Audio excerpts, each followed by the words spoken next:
It's an early one for the Mariners. Their game against the Pirates is already underway in Pittsburgh with Bryce Miller on the mound. A win today would clinch another series for the M's, and they could use it with their division rivals right at their heels.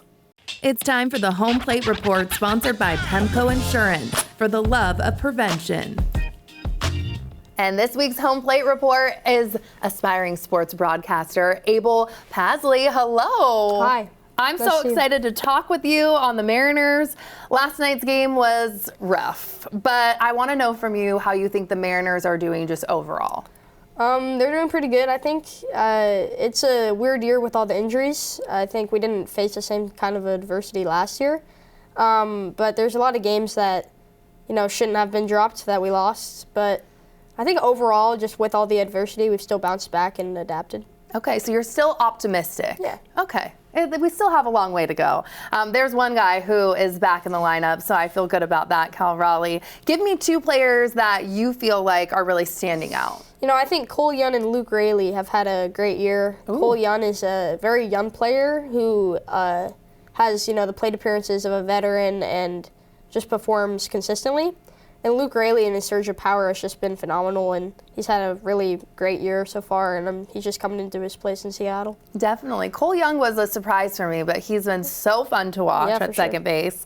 We want to take a look, too, at the standings now. There it is. The Mariners are still in first place, but not by much. What do they need to do you think, to start pulling away from the pack? I think the biggest thing is treating every divisional series as a playoff series, because I think we see time and time again, those series that we drop and even the series that we win, they come big in October, and the ones that we drop, they come into play with the tiebreakers, and then the ones we win, they help us get seeding and win the division. So it's just huge, and we got to treat those with, heavy magnitude. Absolutely. Are there any teams that are making you nervous when you see that, list with the standings? Is there anyone that's kind of giving you pause? I think it's got to be Houston. I think every year, we think, oh, they're out of it. We check the standings and they're like 10 games back or something, and then they come storming back and they do their thing. So you always got to watch out for them. Okay. Yeah. My eyes are on them. We want to talk, too, about the Mariners stat leaders. Not a lot has changed always every week. Randy, Julio, and Luke Raley are leading all major categories, as they have for most of the season. Now the All-Star voting, too, has ended this morning. Do you think we're going to see any of these guys on the list of finalists? I definitely think you're going to see Randy and Julio on there. Julio every year has contended for a spot on that team. And yeah, he's had a great year, which is great because most years, we might see him start out slow at the beginning of the year and then heat up, but I think this year he's just done great, and he should be on there. Randy should too.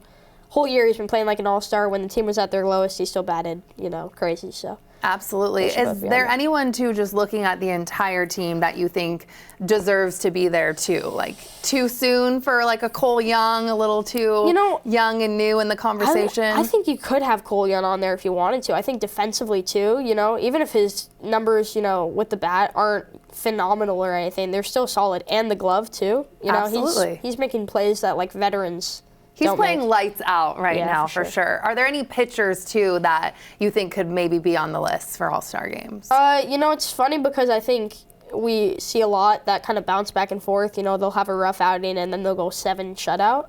So you could put any of them on there, but I think Brian Wu has kind of come into himself a little bit because beginning of the year he was a little shaky, but he did settle in. All right, and we got to talk about what's on deck for the Mariners, too. They are wrapping up their series against the Pirates today, like we talked about, and then they have 3 games in Cleveland. What do we need to know about the Guardians, my friend? Their middle infield is really strong. They have a second baseman similar to Cole Young, who is he was the first pick in the MLB draft, and he is very good. Ooh, okay. And their shortstop's great, too. They are missing their star, Jose Ramirez. He's going to be out for a while with injury, so... Do we play them earlier in the season, too? How did we do? I think we played them either the first series of the year or around there, and I do think we lost the series. But back in the spring. I do think that we play good in Cleveland. All right. Hey, I'll take your word for it. I want to take a look, too, at the projected starters for the Cleveland series here. Luis Castillo there on Friday. Saturday, a piggyback game for Logan Gilbert and Emerson Hancock. Sunday, George Kirby. How do you think, too, the piggyback plan is going, Abel? You know, I'm unsure because I think there would be no need for it if you had a, 5-pitcher rotation or anything. And if you have an extra pitcher, I think if anything, it shows you that you have an expendable arm that you can trade, you can really do anything with. You could even move them into the bullpen. So I do think, I think it's unnecessary, and I'm not sure how it is for, the morale of the pitchers. But they got to do whatever they got to do. If it works, it works. I know. Hey, we'll see a lot to unpack there. I also would love to talk. Earlier we introed you as an aspiring sports broadcaster, which is pretty incredible. So what's the dream here? I do think I want to pursue that as a career. I think it's so cool, and just being able to watch the game I love and talk about it, that's just a dream. So I love the game so much, and it would be awesome. Absolutely. Okay, so you have some time because I understand you're just about to go into high school. So have you always loved playing sports, being able to, commentate on it? Where does this come from, this passion? My uncle used to be a sports broadcaster for ESPN, Kenny Mayne. And I think ever since then, I always watched that, and I was like, wow, that looks cool. And then I played baseball, and I fell in love with it, and And here you are now. You're on New Day Northwest for us at the Home Plate Report. We so appreciate it. Thank you so much for being here and giving us your insight. For sure. New Day Northwest is sponsored by Pemco Insurance.